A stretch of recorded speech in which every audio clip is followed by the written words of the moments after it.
J.Lo has made many enemies in her world, with many being those who work for her. They've leaked some awful details about her and shown just how horrible she is. Now, Gilly Liar had been a longtime assistant to J.Lo before she quit and went to work for Mariah Carey in 2013. It's been said that the main reason why she quit was because of J.Lo's boyfriend at the time, Casper Smart. Apparently, Casper was allowed to do whatever he wanted in the house, and this included him mistreating the staff members. That upset Gilly, a source told Radar Online. Casper always insisted that Jennifer's staff call him Mr. Smart, and even demanded that Gilly get him drinks. So it appears that J.Lo let her assistant get disrespected, which is just not okay at all, and it shows what kind of person she really is. Then there's the time when she got everyone to turn on her longtime makeup artist Scott Barnes. There had been a leak on J.Lo's team as they exposed to the press that J.Lo was planning on getting married to Marc Anthony. Now, J.Lo claimed that Scott was one of the employees who betrayed her, so she fired him and made everyone ignore him. The thing was, they never asked him about it though, they just fired him. Now, during an interview on the Jeff Probst show, he claimed that he didn't know anything about the wedding and wasn't the leak, but J.Lo's team still shunned him. Scott said, "Nobody would talk to me, it was like I had the plague." Then, when the truth came out that Scott did not leak the news or even know about the wedding ahead of time, he received a phone call from Jen, who Scott claimed said the following. It was like, "Hey, it was a big misunderstanding, you know we have a lot of stuff coming up and I really miss you, so let's just get back to work." Although Scott was very gracious about the whole thing, it appears that J.Lo did not apologize to him, and it's just crazy to me that he went back working for her and that no one put a stop to her behavior. Now, near the end of last year, Elon Musk was speaking on the Joe Rogan Experience when he began talking about J.Lo's criticism of the recently elected president and his remarks about Puerto Ricans. Elon then brought up J.Lo's personal history with Diddy as she dated him from 1999 to 2001. He said J.Lo was like his ex-girlfriend, and now all of a sudden she's warning people about this person, but how many people did she warn about Diddy? Oh, 0. Maybe we shouldn't trust her opinion. He added people in the music industry had to know that Diddy was doing these things. Where's that accountability?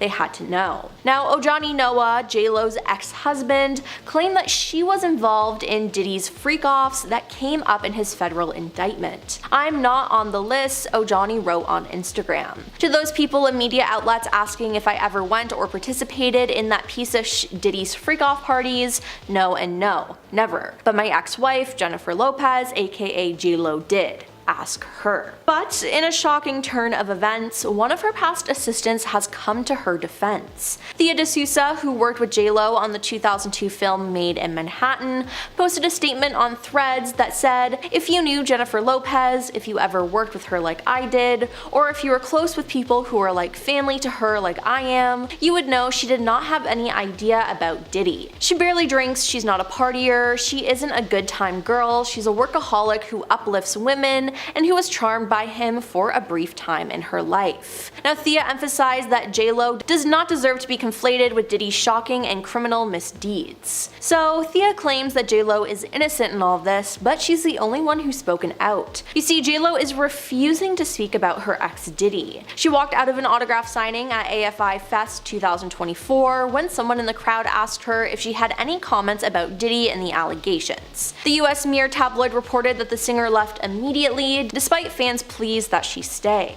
And don't expect her to say anything. In May, after video footage of Diddy hurting his ex-girlfriend Cassie Ventura was brought to light, J.Lo stayed silent. Now, many of Diddy's other exes have spoken out against him, but not J.Lo. Though tabloid sources claim that the Cassie footage disgusted her, J.Lo was silent on the subject and has stayed that way. Sources are saying that Jen is not going to address the accusations or take time to talk about them because it's not her story to tell. If an interviewer brought it up, she would cross that path as and when it happens, but she won't address it publicly and will not put herself in that conversation on purpose. Then there was the fact when J.Lo and Marc Anthony's twins needed nannies, J.Lo gave them a grueling schedule. Now, normally people who make a lot of money, like J.Lo for example, have numerous people who help them with everyday tasks, especially childcare, as it can be so difficult. But Jennifer expected one nanny, not not only to take care of both twins, but to work 16-hour days, 7 days a week, as an insider told the National Enquirer. Now, unsurprisingly, the first nanny she hired left after just a week of working for her. They hired her second nanny, who was wonderful with the twins, but she couldn't take working such long hours without a break, a source said. So then she quit after just a week as well. And yeah, I don't blame them for quitting. I mean, that schedule is just unreasonable. Then in 2022, a girl named Kyla posted a TikTok saying that her dad worked for a company that J.Lo would hire for drivers. But apparently he heard so many bad stories about the star that he never wanted to be her driver. It said that J.Lo does not allow her drivers to look or talk to her. She's also so strict that if the driver looks through the rearview mirror and makes eye contact with her, she will freak out. Not to mention that she has a crazy rule that her luggage cannot touch the ground. Now, it appears that this story is real though, because one of J.Lo's former drivers sued her. Hakab Menokian claims he started driving for J.Lo and Mark Anthony in 2005. He said that the three of them had such a great bond that they convinced him to shut down his company and work exclusively as J.Lo's personal head of security and transportation. He claimed that J.Lo agreed to pay him more than $200,000 per year, but things went downhill in 2011. This is when Hakab claims he was forced to spend time with J.Lo's manager, Benny Medina. He claims that Benny hated him and even found a way to convince J.Lo to demote him, taking away his security responsibilities and making him J.Lo's LA driver, and that was it. Now, he says that he was basically forced to resign and then sued J.Lo and Benny for unspecified damages. J.Lo then countersued him for extortion, but her suit was dismissed in December 2012. Now, the two eventually settled on undisclosed terms, but that honestly just sounds like a horrible situation. And finally, one of J.Lo's backup singers, Julia Wang, posted on TikTok how horrible it was to work with the star. She said she was so mean to her backup singers. If you were pretty or if you were Latina, like, game over, she hated you. Julia also said that J.Lo refused to talk or even look at any of the singers during their rehearsals, except for an occasional eye roll or scoff, which is just crazy. She acted like a bully. Can you imagine spending time with someone working in a closed setting every single day for months, and this person never even acknowledging you or acting like you exist? She asked. And honestly, no, I can't. That sounds like a horrible work environment. Now, she also shared that J.Lo changes the way she acts when there are men present, and Julia added that she only treats the women poorly because she views them as competition. It seems like if you have anything to do with J.Lo, it would just be horrible. One of J.Lo's past assistants has come forward and addressed J.Lo's involvement in Diddy's crime ring. And let me tell you, it's not what you think at all. Thea D'Souza, who worked with J.Lo on the 2002 film Made in Manhattan, posted a statement on Threads recently that said, "If you knew Jennifer Lopez, if you ever worked with her like I did, or if you were close with people who are like family to her like I am, you would know she did not have any idea about Diddy. She barely drinks, she's not a partier, she isn't a good time girl, she's a workaholic who uplifts women and who was charmed by him for a brief time in her life." Now, she emphasized that J.Lo does not deserve to be conflated with Diddy's shocking and criminal misdeeds.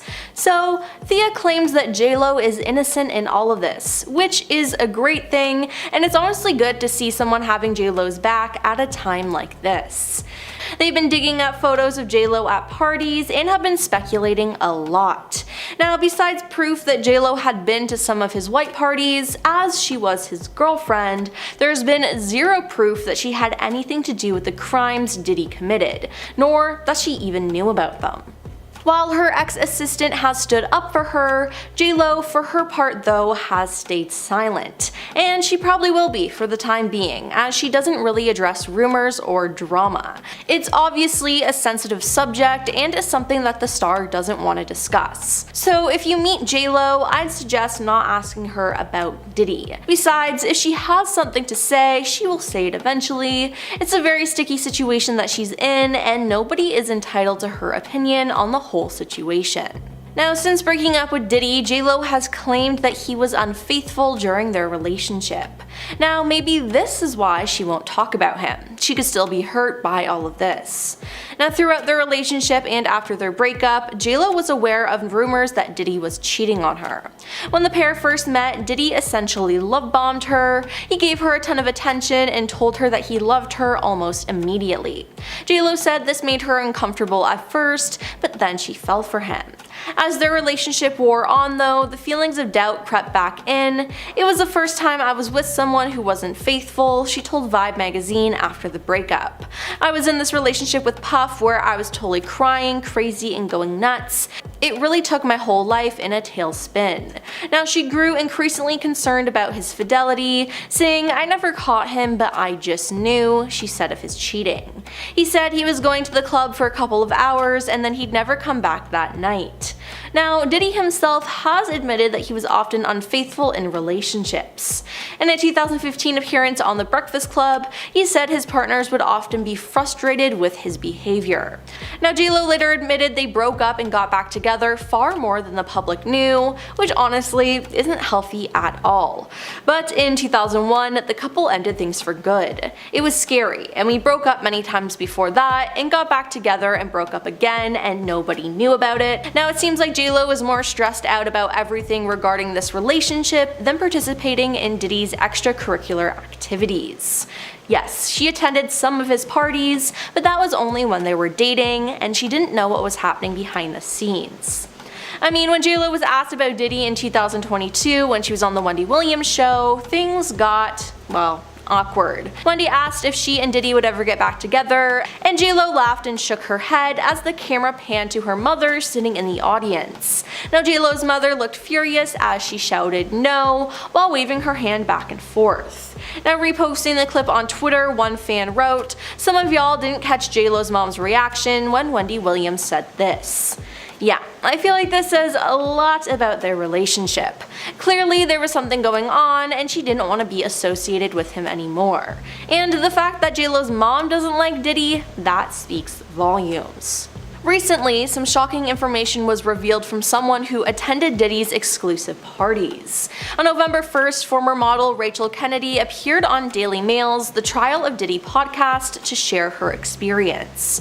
Now, during her appearance, Rachel revealed that when she met Diddy in the year 2000, Diddy allegedly played J.Lo's music videos on a continuous loop in his hotel room while he was reportedly on the phone with the singer. "It was kind of an odd thing to find out that we were watching J.Lo's video," she said, describing it as "it's a little bit creepy and very disrespectful." Yeah, I'd have to agree with Rachel on that. Rachel, along with two friends, was invited to Diddy's hotel room for a party after meeting him at Seventh Heaven, a topless club in Japan. She shared that it quickly became clear that this was not the type of party they had expected. Rachel recounted that she and her friends initially found Diddy friendly and decided to stay, even after noticing some wild behavior around them. "We went in, we didn't think anything strange, he was friendly enough, so we decided, okay, we'll just hang out with him," she said. Now, things took a turn though, and it's now believed that this was actually one of Diddy's freak-offs. Rachel went on to say when she and her friends were with Diddy, suddenly one of his bodyguards barged into the room and he looked so violent and angry. He then ejected the women from the room, which came off as a shock to them. She said, "We just couldn't believe what was happening. First of all, how does he have that much access to Puff Daddy's room? That's the first thing I thought. How does he just come in like that?" Looking back at the strange experience, she alleged that the Bad Boy Records founder teaches them the behavior as he's their boss. She added, "He is the puppet master of all of this, and this is why people think it's okay, because he's teaching them that this kind of behavior is acceptable. He's like a cult leader and these people are his disciples," she said. Now, this makes sense, as it's been released that Diddy had plenty of rules his employees had to follow when it came to finding him women. A former party planner who worked with Diddy during 2004 and 2005, who wished to remain anonymous, stated that women attending these parties were subjected to weight checks. "We would do a weigh-in if necessary. The girls had to be young and hot, so I always had a scale nearby in case I needed to make sure. The number was 140 pounds, but if a girl was really tall, there was a little bit of discretion involved," said the planner, adding that other requirements included no flab, no cellulite, no overly pierced or tattooed, and no short hair. Now, the dress code reportedly demanded women wear short dresses, with high stilettos being a non-negotiable. comfortable. No pants, no jeans, no flat shoes. Every girl had to wear a party dress, preferably very short, just enough to cover her butt cheeks but no longer than mid-thigh, cleavage showing. And every single one of them had to be wearing stilettos. That one, there was no exception, high stilettos. The New York Post quoted the planner as saying. Now it seems like we won't find out more from J.Lo regarding this whole situation unless she's called on to testify in court. But with everything that's been released about Diddy, J.Lo is the least of our problems. J.Lo, who has famously declared, "Don't be fooled by the rocks that I got, I'm still Jenny from the block," has weathered tales of her alleged snobbery for years. In just one instance reported by the Daily Star, when contractors were hired for a job that could take up to a year on J.Lo's old house, those contractors were reportedly informed that they were not to communicate directly with the international star. A source told the tabloids that she has made it clear that if any of the contractors, drivers, or domestic help make eye contact or speak to her, she will not be impressed. J.Lo's supposed superficial superstar antics apparently extend to service workers who just aren't directly in her employ, but who have the unfortunate one-time experience of being snubbed by her. A source said she doesn't speak to salespeople, she doesn't speak to restaurant people, she doesn't speak to hotel staff, flight attendants, she only talks through her assistants. A United Airlines flight attendant backed up this claim, sharing a similar experience with the singer. "I just said, 'What can I get you to drink?' But Jennifer refused to even acknowledge them." They added that she turned her head away and told her personal assistant, "Please tell him I'd like a Diet Coke and lime." She wouldn't even look at me. Now, according to the sources I found, Jennifer has an extreme thing about people looking at her, other than when she's on stage. Then everybody's gotta look at her. Otherwise, if small, unimportant people look at her and, God forbid, open their little unimportant mouths to speak to her holiness, she does whatever she can to retaliate. If they're servers or anyone she can get fired, she gets them fired. In 2013, J.Lo's morals came into question when it was reported that she earned in the neighborhood of $10 million performing for shady dictators, at least according to news outlets. Also, apparently, the Human Rights Foundation and a lot of folks were very critical of J.Lo's decision to put on a private performance in Turkmenistan for the president at the time, whose government allegedly restricted free speech and imprisoned those who spoke against the nation's alleged corruption. J.Lo's then publicist Mark Young issued a response, however,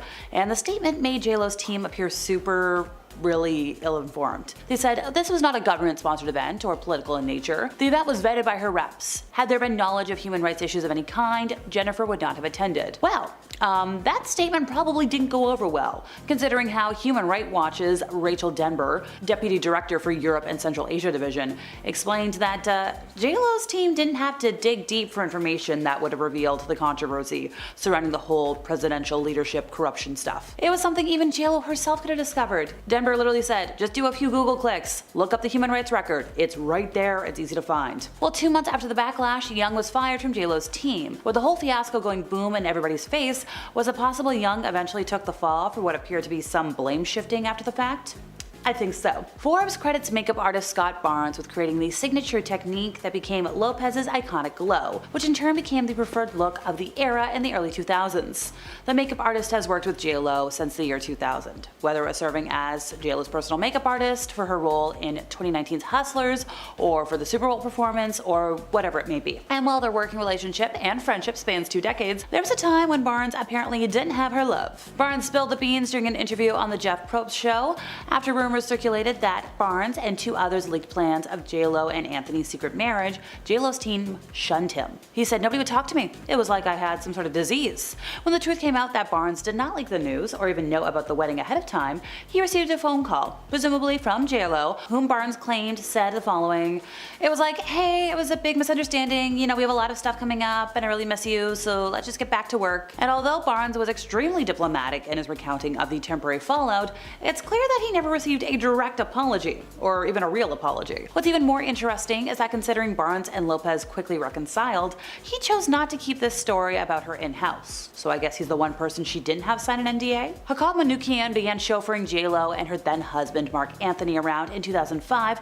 before eventually being promoted to Lopez's staff full-time as her personal head of security and transportation in early 2011, at least according to TMZ. By September of that year, Manoukian was gone from J.Lo's staff, after which he filed a lawsuit for breach of contract and wrongful termination against J.Lo, her company, New Yorkin Productions, and manager Benny Medina. Mnookin claimed his agreement with J.Lo included a $72,000 yearly salary with additional production pay, potentially increasing his compensation to $200,000 per year. But according to tabloids, however, he claimed that he received no production pay or overtime whatsoever. CNN further reported that Mnookin's suit claimed that he dealt with intolerable labor conditions, such as working more than 40 hours a week and being prevented from taking proper meal periods, which forced him to resign. J.Lo filed a countersuit seeking a minimum of $20 million in damages, claiming the former driver was allegedly blackmailing her for $2.8 million as he threatened to expose private information he overheard when chauffeuring her.